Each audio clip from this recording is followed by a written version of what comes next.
Programme इतिहास के पन्निਆਂ ਵਿੱਚ देश विदेश की संगत का स्वागत है। मैं हरिंदर सिंह गिल ਤੇ देश विदेश की संगत ਨੂੰ ਵਾਹਿਗੁਰੂ ਜੀ ਕਾ ਖਾਲਸਾ ਵਾਹਿਗੁਰੂ ਜੀ ਕੀ ਫਤਿਹ। ਸੋ ਸੂਰਮਿਆਂ ਦੇ ਖੂਨ ਨਾਲ ਭਿੱਜੀ ਧਰਤੀ ਚਮਕੌਰ ਸਾਹਿਬ ਦੀ ਗੱਲ ਕਰਾਂਗੇ ਅੱਜ ਦੇ ਇਸ प्रोग्राम इतिहास के पन्निਆਂ ਵਿੱਚ ਤੇ ਮੇਰੇ ਨਾਲ ਨੇ ਗਿਆਨੀ ਅਮਰਿੰਦਰ ਸਿੰਘ जी। ਉਹਨਾਂ ਨਾਲ ਗੱਲਬਾਤ शुरू ਕਰਨ ਤੋਂ ਪਹਿਲਾਂ ਫਤਿਹ ਦੀ ਸਾਂਝ ਪਾਉਂਦੇ ਆ। भाई साहब जी वाहिगुरू जी का खालसा वाहिगुरू जी की फतेह। भाई साहब जी पिछले एपीसोड दे विच असीं गल कीती कि गुरु साहब जदों चमकौर दी धरती ते पहुँचते आ, फिर उत्थे पहुँचण तो बाद दे विच ओ पहली रात दा समा जिहड़ा आ ओ किवें उत्थे बतीत हुंदा आ। इतिहासकार साडे लिखते हैं कि सतगुरु महाराज जदों उत्थे पहुँचते हैं तो कहते कुछ प्रशादा किसी के प्रबंध किया कुछ लोगों ने जी। सतगुरु महाराज नूं सिखां ने कहा कि सतगुरु महाराज आप ही छको। सतगुरु महाराज कहते बेटा तुसीं छको जी, तुहाडा छकिया होया कहते मैनूं अपने आप मिल जाना। कहते उस शाम सतगुरु महाराज ते सिखां ने मिल बैठ के सारिਆਂ ने फिर उत्थे जोगी अल्लाह यार खान ने बड़ा सोहना लिखिया। कहते वो सतगुरु महाराज ने फिर उत्थे शाम का सोधर पाठ रहरास की ते वो बड़ा सोहना लिखदा है। कहता जदों मंजर उन्हें दसिया जी, कहता कल चार थे आज दो हैं सिहर जे भी ना हो गए। कि एक पिता दी देखो कुर्बानी कि दुनिया का इतिहास जो असी देखते हैं कि दुनिया च ऐसा कोई भी रहबर नहीं है कि जिन्हें अपने पुत्रां नूं शहीद कराउणा ते वो अखां दे सामने करा के ते उहदे उत्ते कोई भी रंचक मात्र भी कोई शिकन नहीं, कोई मलाल नहीं, कोई दुख नहीं। सतगुरु महाराज जी कहते सिखां ने ते सतगुरु महाराज जी ने भजन किया। सतगुरु महाराज ने सोधर दी जिहड़ी सी बाणी पढ़ी गई अरदास सतगुरु महाराज आप करते हैं तो कहते सतगुरु महाराज जी के बैठण के वास्ते सिखां ने वो विद्वान लिखता है कि कुछ सिखां ने कहते सी उत्थे की किया कि जी पोश बिछा के कुछ लेट गए जी पोश बिछा के। जी पोश कहते ने जीन घोड़े की काठी के थल्ले विछाया कपड़ा। सिखां ने घोड़े दियां काठियां दे थल्लों जिहड़ा सी कपड़े वो कड्डे। कुछ लेट गए खाक पे जी पोश बिछा के, कुछ पहरा देने लगे तलवार उठा के। कुछ सिख सी जिहड़े उन्होंने श्री साहब फड़ी बरछा फड़िया तो वह पहरा देना शुरू कर दिता है। तो विद्वान कवि ने रात का मंजर जिहड़ा लिखिया उन्हें कमाल कर दी है जी। वो कहता जी सतगुरु महाराज दे वास्ते उन्होंने कुछ कपड़े जिहड़े तन दे सी जां वो कुछ जी पोश जिहड़े सी घोड़ियां दीयां काठियां दे कपड़े उन्हां दा ना एक आसन बना दिता है। हुण जिहड़ी चमकौर दी गढ़ी है ये बिल्कुल कच्ची गढ़ी है, कंधां इंदियां ठीक बहुत चौड़ियां ने। सतगुरु महाराज नूं विचकार एक जिहड़ा सी चुबारे वांगू एक बनिया होया सतगुरु महाराज दा आसन उस चुबारे दे विच कीता। दोनों साहिबजादे उस चुबारे दे बाहर ने लेटे, भाई दया सिंह होनी उत्थे ने वो भी बाहर लेटे हुए ने। सिख जिहड़े ने वो जिहड़े सी बाहर जिन्ना कि जगह सी उहदे विच सिख जिहड़े ने वो घोड़ियां दीयां काठियां दे कपड़े विछा के वो भी लेट गए ने। सतगुरु महाराज जी दे बारे फिर वो लिखदा है कि जोगी अल्लाह यार खां कहते जब 1.5 घड़ी रात गई जिक्र खुदा में। वो सोचते कि शायद सतगुरु महाराज भी आराम करते, पर जो कहते 1.5 घड़ी रात 4.5 घंटे रात जी सी चले गई तो सतगुरु महाराज फिर खुले दे विच निकलते हैं, उस आसन तो उठते हैं। तो सतगुरु महाराज वो सिखां दे जिहड़े सुते हुए ने सतगुरु महाराज उन्हां दे जिहड़ा सी सिर वाले पासे दी निकलते हैं। कहते बाली के शहीदों के जब हुआ गुजरना। सतगुरु महाराज जदों उन्हां शहीदां दे जिन्हां ने कल नूं शहादत दा जाम पीना उन्हां दे सिर वाले पासे दी लंघदे ने ते सतगुरु महाराज कल्ले कल्ले सिख दे सिर वाले पासे बैठे। कईयां दियां दस्तारां ढिल्लियां हो चुकियां सी, कईयां दी दस्तार च केस निकले सी। सतगुरु महाराज कहंदे कभी दहन चूमने कदी हलकूम चूमने बैठे, फिर आंधी आए तो पैर चूमने बैठे। जोगी अल्लाह जान खां कहंदा है कि सतगुरु महाराज सिखां दे मत्थे चूमदे ने, सिखां दे गले नूं चुमदे ने, सिखां दे हत्थ चुमदे ने। और वो हत्थ जिहड़े सी सतगुरु महाराज चुमदे पए ने कि जिन्हां हत्थां दे विच अनेकां जख्म हो चुके आ। लड़दियां होइआं हत्थां दे विच खून जिहड़ा सी वो जम चुका है। वो किरपानां चलाउण वाले हत्थां नूं सतगुरु इस करके चुमदे आ कि ये वो हत्थ ने जिन्हां ने कल मेरे वास्ते मेरे पंथ वास्ते तेगां चलाउणीਆਂ ने, पर इन्हां ने कदी भी अपनी जान की परवाह नहीं की, फिर भी ये बेखौफ हो के जिहड़े वो लड़ते रहे ने। तो वो लिखदा कहंदा सतगुरु महाराज जे पैरां वाले पासे आउंदे आ ते पाँव चूमने बैठे कि सतगुरु महाराज कहंदे मैं इन्हां पैरां तो बलिहार जाना है। कहंदे ऐसे दुख के समय जो दुनिया नूं असीं देखदे आ तो कहंदे वो दुनिया च अपने भी साथ छड्ड दिंदे ने ਤੇ ਸਤਿਗੁਰੂ ਕਹਿੰਦਾ ਮੈਂ ਤੁਹਾਡੇ ਤੋਂ ਸਿੱਖੋ ਕੁਰਬਾਨ ਜਾਨਾ ਹੈ ਕਿ ਤੁਸੀਂ ਜ਼ਿੰਦਗੀ ਦੀ ਪਰਵਾਹ ਨਹੀਂ ਕਰਦੇ ਤੇ ਤੁਸੀਂ ਆਪਣੀ ਜ਼ਿੰਦਗੀ ਮੇਰੇ ਤੋਂ ਨਿਸ਼ਾਵਰ ਕਰਨ ਵਾਸਤੇ, ਮੇਰੇ ਤੋਂ ਕੁਰਬਾਨ ਜਾਣ ਵਾਸਤੇ ਤੁਸੀਂ ਮੌਤ ਨੂੰ ਪ੍ਰਵਾਨ ਕਰਦੇ ਪਏ ਹੋ। ਤੇ ਸਤਿਗੁਰੂ ਮਹਾਰਾਜ ਕਹਿੰਦੇ ਜਦੋਂ ਪਰਤ ਕੇ ਜਦੋਂ ਗਏ, ਗੇਟ ਦੇ ਉੱਪਰ 2 ਸਿੱਖ ਨੇ, ਭਾਈ ਮਦਨ ਸਿੰਘ ਤੇ ਭਾਈ ਕਾਠਾ ਸਿੰਘ, ਉਹ ਪਹਿਰਾ ਦਿੰਦੇ ਪਏ ਨੇ। ਤੇ ਸਤਿਗੁਰੂ ਮਹਾਰਾਜ ਨੇ ਉੱਥੇ ਕਿਹਾ ਸੀ, ਕਹਿੰਦੇ ਭਾਈ ਮਦਨ ਸਿਆਂ, ਉੱਥੇ ਉਹਨਾਂ ਨੇ ਬਚਨ ਲਿਖੇ ਕਿ ਸਿੱਖ ਉੱਥੇ ਵੀ ਥੋੜਾ ਉਹਨਾਂ ਨੂੰ ਨੀਂਦ ਦਾ ਹੁਲਾਰਾ ਆਉਂਦਾ ਹੈ, ਝੋਕ ਲੱਗਦੀ ਹੈ। ਤੇ ਸਤਿਗੁਰੂ ਮਹਾਰਾਜ ਗਏ, ਕਹਿੰਦੇ ਭਾਈ ਮਦਨ ਸਿੰਘ, ਭਾਈ ਕਾਠਾ ਸਿੰਘ, ਅੱਜ ਮੈਂ ਤੁਹਾਡੇ ਤੋਂ ਕੁਝ ਮੰਗਣਾ ਚਾਹੁੰਦਾ ਹੈ। ਉਹਨਾਂ ਕਿਹਾ ਸਤਿਗੁਰੂ ਮਹਾਰਾਜ ਅਸੀਂ ਤਾਂ ਤੇਰੇ ਘਰ ਦੇ ਮੰਗਤੇ, ਅਸੀਂ ਤੈਨੂੰ ਕੀ ਦੇ ਸਕਦੇ ਹਾਂ। ਸਤਿਗੁਰੂ ਕਹਿੰਦੇ ਨਹੀਂ, ਤੁਸੀਂ ਅੱਜ ਦੇ ਸਕਦੇ ਹੋ। ਕਹਿੰਦੇ ਕੀ? ਸਤਿਗੁਰੂ ਮਹਾਰਾਜ ਤੁਸੀਂ ਹੁਕਮ ਕਰੋ, ਆ ਜਾਨ ਆ ਸਰੀਰ ਇਹ ਸਾਰਾ ਕੁਝ ਤਾਂ ਤੁਹਾਡਾ ਹੈ। ਕਹਿੰਦੇ ਗੁਰੂ ਗੋਬਿੰਦ ਸਿੰਘ ਮਹਾਰਾਜ ਨੇ ਕਿਹਾ ਸੀ ਆ ਬਰਸ਼ਾ ਦਿਨ ਤੁਸੀਂ ਪਹਿਰਾ ਦਿੰਦੇ ਪਏ ਹੋ, ਅੱਜ ਆ ਰਾਤ ਦੀ ਸੇਵਾ ਤੁਸੀਂ ਮੈਨੂੰ ਦੇ ਦਿਓ। ਮੈਂ ਚਾਹੁੰਦਾ ਕਿ ਤੁਸੀਂ ਆਰਾਮ ਕਰ ਲਓ ਤੇ ਮੈਂ ਅੱਜ ਰਾਤ ਤੁਹਾਡੇ ਵਾਸਤੇ ਜਾ ਕੇ ਪਹਿਰਾ ਦੇਵਾਂ। ਕਹਿੰਦੇ ਸਤਿਗੁਰੂ ਮਹਾਰਾਜ ਅਸੀਂ ਇਹ ਪਾਪ ਕਿਵੇਂ ਕਰ ਸਕਦੇ ਕਿ ਤੁਸੀਂ ਪਹਿਰਾ ਦਿੰਦੇ ਹੋਵੋ ਤੇ ਅਸੀਂ ਆਰਾਮ ਕਰੀਏ। ਸਤਿਗੁਰੂ ਮਹਾਰਾਜ ਜੇ ਦੇਣਾ ਤੇ ਕੱਲ ਨੂੰ। ਸਤਿਗੁਰੂ ਕਹਿੰਦੇ ਨੇ ਕੱਲ ਕਿੰਨੇ ਦੇਖਿਆ, ਮੈਂ ਚਾਹੁੰਦਾ ਕਿ ਮੈਂ ਅੱਜ ਤੁਹਾਡੀ ਸੇਵਾ ਕਰ ਸਕਾਂ। ਸਿੱਖ ਨੇ ਕਹਿੰਦੇ ਉੱਥੇ ਵਿਦਵਾਨ ਨੇ ਲਿਖਿਆ, ਕਹਿੰਦੇ ਜੀ ਸਤਿਗੁਰੂ ਮਹਾਰਾਜ ਨੂੰ ਨੇ ਬਰਸ਼ਾ ਫੜਾ ਦਿੱਤਾ ਹੈ। ਸਤਿਗੁਰੂ ਮਹਾਰਾਜ ਕਹਿੰਦੇ ਜਦੋਂ ਟਹਿਲਦੇ ਹੋਏ ਫਿਰ ਉਸੇ ਖੇਮੇ 'ਚ ਜਿੱਥੇ ਸਤਿਗੁਰੂ ਮਹਾਰਾਜ ਜੀ ਦਾ ਆਸਣ ਬਣਾਇਆ ਗਿਆ, ਸਤਿਗੁਰੂ ਮਹਾਰਾਜ ਉੱਥੇ ਆਉਂਦੇ ਨੇ ਤੇ ਕਹਿੰਦੇ ਬਾਹਰ ਜਿਹੜੇ ਸੀ ਦੋਵੇਂ ਸਾਹਿਬਜ਼ਾਦੇ ਸੀ ਉਹ ਸੋਤੇ ਹੋਏ ਪਾਏ, ਸੁੱਤੇ ਪਏ ਨੇ ਦੋਨੋਂ ਸਾਹਿਬਜ਼ਾਦੇ। ਤੇ ਕਹਿੰਦੇ ਉਹਨਾਂ ਦੀਆਂ ਦਸਤਾਰਾਂ ਢਿੱਲੀਆਂ ਨੇ, ਕੇਸ ਜਿਹੜੇ ਨੇ ਉਹ ਚਿਹਰੇ ਨੂੰ ਢੱਕਦੇ ਪਏ ਨੇ। ਸਾਹਿਬਜ਼ਾਦਾ ਅਜੀਤ ਸਿੰਘ, ਜੁਝਾਰ ਸਿੰਘ। ਕਹਿੰਦੇ ਗੁਰੂ ਗੋਬਿੰਦ ਸਿੰਘ ਮਹਾਰਾਜ ਆਪਣੇ ਬੇਟਿਆਂ ਦੇ ਬੱਚਿਆਂ ਦੇ ਕੋਲ ਬੈਠੇ ਨੇ, ਉਹ ਸੁੱਤੇ ਪਏ ਨੇ ਤੇ ਸਤਿਗੁਰੂ ਮਹਾਰਾਜ ਉਹਨਾਂ ਨੂੰ ਅਖੀਰਲੀ ਵਾਰ ਦਾ ਪਿਆਰ ਕਰਦੇ ਪਏ ਨੇ। ਸਤਿਗੁਰੂ ਮਹਾਰਾਜ ਨੇ ਕਹਿੰਦੇ ਜਦੋਂ ਉਹਨਾਂ ਨੇ, ਵਿਦਵਾਨ ਨੇ ਉਹਨੇ ਲਿਖਿਆ ਜੋਗੀ ਅੱਲਾ ਯਾਰ ਖਾਂ, ਕਹਿੰਦੇ ਜਦੋਂ ਗੁਰੂ ਸਾਹਿਬ ਨੇ ਦਹਿਨੇ ਪਾਕ ਪੇ ਰੱਖਾ, ਸ਼ਰਮਾ ਕੇ ਹਰ ਫੂਲ ਨੇ ਖਾਕ ਪੇ ਰੱਖਾ। ਉਹਨੇ ਕਹਿੰਦੇ ਹਰੇਕ ਫੁੱਲ ਸ਼ਰਮਾ ਗਿਆ ਤੇ ਹਰੇਕ ਫੁੱਲ ਨੇ ਸ਼ਰਮਾ ਕੇ ਸਰ ਖਾਕ ਪੇ ਰੱਖਾ। ਉਹਨਾਂ ਨੇ ਆਪਣੇ ਆਪ ਹੀ ਉਹ ਜ਼ਮੀਨ ਤੇ ਝੁਕੇ ਕਿ ਸ਼ਰਮਾ ਗਏ। ਤੇ ਕਹਿੰਦੇ ਇੰਨੇ ਸੋਹਣੇ ਸੀ ਸਾਹਿਬਜ਼ਾਦਾ ਅਜੀਤ ਸਿੰਘ, ਸਾਹਿਬਜ਼ਾਦਾ ਜੁਝਾਰ ਸਿੰਘ। ਕਹਿੰਦੇ ਚੰਦਰਮਾ ਵੀ ਕਹਿੰਦੇ ਉਹ ਰੋਂਦਾ ਹੋਇਆ ਬੱਦਲਾਂ ਦੇ ਵਿੱਚ ਛੁਪ ਗਿਆ ਕਿ ਇੰਨੇ ਸੋਹਣੇ ਨੇ ਸਤਿਗੁਰੂ ਮਹਾਰਾਜ ਜੀ ਦੇ ਲਾਲ। ਤੇ ਸਤਿਗੁਰੂ ਮਹਾਰਾਜ ਨੇ ਕਹਿੰਦੇ ਆਪਣੇ ਬੱਚਿਆਂ ਦਾ ਉੱਥੇ ਮੁੱਖ ਚੁੰਮਿਆ। ਰਾਤ ਕਹਿੰਦੇ ਸਤਿਗੁਰੂ ਮਹਾਰਾਜ ਸਿੱਖਾਂ ਨੂੰ ਪਿਆਰ ਕਰਦੇ ਨੇ, ਬੱਚਿਆਂ ਨੂੰ ਪਿਆਰ ਕਰਦੇ ਨੇ। ਤੇ ਸਤਿਗੁਰੂ ਮਹਾਰਾਜ ਨੇ ਉਸ ਵਾਹਿਗੁਰੂ ਦੇ ਸ਼ੁਕਰ ਦੇ ਵਿੱਚ ਸਾਰੀ ਰਾਤ ਜਿਹੜੀ ਸੀ ਉਹ ਫਿਰ ਬਿਤਾਈ ਹੈ ਜੀ ਉੱਥੇ। ਜੀ ਸੋ ਬਿਲਕੁਲ ਦੇਸ਼ ਵਿਦੇਸ਼ ਦੀਆਂ ਸੰਗਤਾਂ ਜਿਹੜੀਆਂ ਆ ਉਹ ਗੁਰੂ ਗੋਬਿੰਦ ਸਿੰਘ ਮਹਾਰਾਜ ਜੀ ਜਦੋਂ ਚਮਕੌਰ ਦੀ ਗੜੀ ਦੇ ਵਿੱਚ ਪਹੁੰਚਦੇ ਆ ਤੇ ਉੱਥੇ ਪਹਿਲੀ ਰਾਤ ਦਾ ਜਿਹੜਾ ਸਫ਼ਰ ਸੀਗਾ ਉਹ ਕਿਵੇਂ ਲੰਘਿਆ ਉਹ ਤੁਹਾਨੂੰ ਜਿਹੜਾ ਆ ਇਤਿਹਾਸ ਸਰਵਣ ਕਰਾ ਰਹੇ ਨੇ ਗਿਆਨੀ ਅਮਰਿੰਦਰ ਸਿੰਘ ਜੀ। ਸੋ ਸਿੰਘਾਂ ਨੂੰ ਪਿਆਰ ਕਰਦੇ ਨੇ ਗੁਰੂ ਸਾਹਿਬ, ਅਜੀਤ ਸਿੰਘ ਸਾਹਿਬਜ਼ਾਦਾ ਤੇ ਸਾਹਿਬਜ਼ਾਦਾ ਜੁਝਾਰ ਸਿੰਘ ਨੂੰ ਪਿਆਰ ਕਰਦੇ ਨੇ। ਤੇ ਫਿਰ ਅਗਲੇ ਦਿਨ ਜਥੇ ਬਣਾ ਕੇ ਸਿੰਘਾਂ ਨੂੰ ਜੰਗ ਦੇ ਮੈਦਾਨ ਦੇ ਵਿੱਚ ਜਦੋਂ ਤੋਰਦੇ ਨੇ ਤਾਂ ਮੈਂ ਚਾਹੂੰਗਾ ਭਾਈ ਸਾਹਿਬ ਜੀ ਉਸ ਚੀਜ਼ ਦਾ ਜ਼ਿਕਰ ਜਿਹੜਾ ਆ ਉਹ ਤੁਸੀਂ ਸੰਗਤਾਂ ਦੇ ਨਾਲ ਜ਼ਰੂਰ ਸਾਂਝਾ ਕਰੋ ਕਿ ਕਿਵੇਂ ਜਥੇ ਬਣਾ ਕੇ ਜੰਗ ਦੇ ਮੈਦਾਨ ਦੇ ਵਿੱਚ ਤੋਰਦੇ ਨੇ। ਬਿਲਕੁਲ ਜੀ, ਸਤਿਗੁਰੂ ਮਹਾਰਾਜ ਸਵੇਰ ਹੁੰਦੀ ਹੈ ਤੇ ਸਤਿਗੁਰੂ ਮਹਾਰਾਜ ਨੇ ਉਹਨਾਂ ਦਾ ਜੀਵਨ ਨੂੰ ਪੜ੍ਹ ਕੇ ਦੇਖੋ ਕਿ ਗੁਰੂ ਗੋਬਿੰਦ ਸਿੰਘ ਮਹਾਰਾਜ ਨੇ ਆਪਣੇ ਜੀਵਨ ਦੇ ਵਿੱਚ ਕਦੀ ਬਾਣੀ ਦਾ ਲੜ ਨਹੀਂ ਛੱਡਿਆ ਜੀ। ਤੇ ਉਹ ਇੱਕ ਸਾਡੇ ਵਾਸਤੇ ਉਹ ਚਾਨਣ ਮਨਾਰਾ ਸੀ ਕਿ ਸਿੱਖਾ ਜੇਕਰ ਤੂੰ ਸੱਚਮੁੱਚ ਜੀਵਨ ਜੀਉਣਾ ਚਾਹੁੰਦਾ ਹੈ ਕਿ ਤੇਰੇ ਜੀਵਨ ਦੇ ਵਿੱਚ ਵੀ ਤੂੰ ਬਾਣੀ ਦਾ ਲੜ ਕਦੀ ਨਾ ਛੱਡੀ ਜੀ।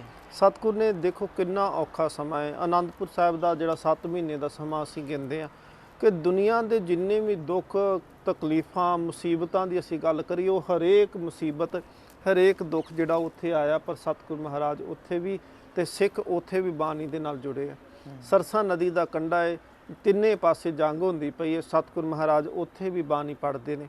ਸਤਿਗੁਰ ਮਹਾਰਾਜ ਜੇਕਰ ਚਮਕੌਰ ਦੀ ਗੜੀ ਦੇ ਵਿੱਚ ਪਹੁੰਚਦੇ ਨੇ, ਸਿੱਖ 40 ਨੇ ਤੇ ਸਤਿਗੁਰ ਮਹਾਰਾਜ ਆਪਣੇ ਜਫਰਨਾਮੇ ਦੇ ਵਿੱਚ ਕਹਿੰਦੇ ਨੇ ਗੁਰ ਸੁਨਾਹਾ ਕਿ ਕਾਰੇ ਕੁਨਦ ਚਹਿਲ ਨਰ, ਕੇ ਅਸੀਂ 40 ਸਿੱਖ ਸੀ ਨਾ, ਕਹਿੰਦੇ ਭੁੱਖੇ ਭਾਣੇ ਉਹ ਵੀ, ਤੇ ਕਹਿੰਦੇ ਤੁਸੀਂ ਆ 10 ਲੱਖ ਫੌਜ ਲੈ ਕੇ ਤੇ ਜਿਹੜਾ ਸਾਡੇ ਸਿੱਖਾਂ ਦੇ ਨਾਲ ਯੁੱਧ ਕਰਨ ਵਾਸਤੇ ਆਏ ਹੋ। ਸਤਿਗੁਰ ਮਹਾਰਾਜ ਨੇ ਕਹਿੰਦੇ ਅੰਮ੍ਰਿਤ ਵੇਲੇ ਬਾਣੀ ਪੜ੍ਹੀਏ, ਪਾਠ ਕੀਤਾ ਹੈ, ਅਰਦਾਸ ਸਤਿਗੁਰ ਮਹਾਰਾਜ ਨੇ ਕੀਤੀ ਤੇ ਕਹਿੰਦੇ ਇੰਨੇ ਚਿਰ ਨੂੰ ਭਾਈ ਸੰਗਤ ਸਿੰਘ ਨੇ ਨਗਾਰਾ ਖੜਕਾਇਆ ਹੈ। ਨਗਾਰੇ ਖੜਕਾਉਣ ਦਾ ਮਤਲਬ ਸੀ ਕਿ ਫੌਜ ਸਤਿਗੁਰ ਮਹਾਰਾਜ ਚੜ੍ਹ ਰਹੀ ਹੈ। ਜਿਉਂ-ਜਿਉਂ ਦਿਨ ਦਾ ਚੜ੍ਹਾਅ ਹੁੰਦਾ ਪਿਆ ਹੈ ਤਿਉਂ-ਤਿਉਂ ਸਤਿਗੁਰ ਮਹਾਰਾਜ ਜੀ ਦੇ ਉਹ ਆਸੇ-ਪਾਸੇ ਚਮਕੌਰ ਦੀ ਗੜੀ ਦੇ ਨਾ ਘੇਰਾ ਤੰਗ ਹੁੰਦਾ ਪਿਆ ਹੈ।